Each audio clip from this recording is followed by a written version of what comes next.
Hey, I'm Pastor Edward Harden. Got a minute? Welcome to the ProvCast. We have covered Proverbs chapters 1 through 6. Chapters 7, 8, and 9 kind of repeat some of the themes that we've already covered. And so we're going to move into chapter 10, the Proverbs of Solomon. Today's is a short one. Here's what we got. Proverbs chapter 10, verse 1. The Proverbs of Solomon. A wise child brings joy to a father. A foolish child brings grief to a mother. And parenting is one of those things that there isn't a manual.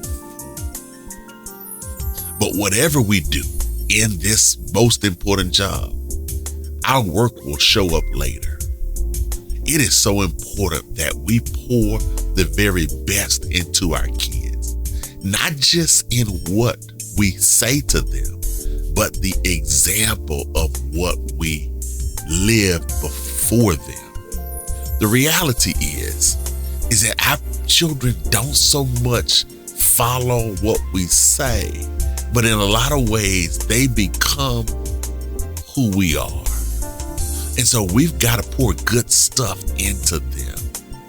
Somebody said once, man, we have worked so hard to give our kids what we didn't have, that sometimes we fail to give them what we did have. Those values, those things that are most important.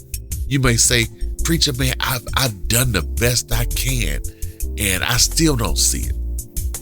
Sometimes we've got to wait on it. Sometimes we got to pray on it.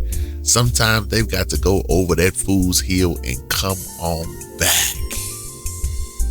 But if you have poured good stuff into your kids by the grace of God, one day you will see that reflected back.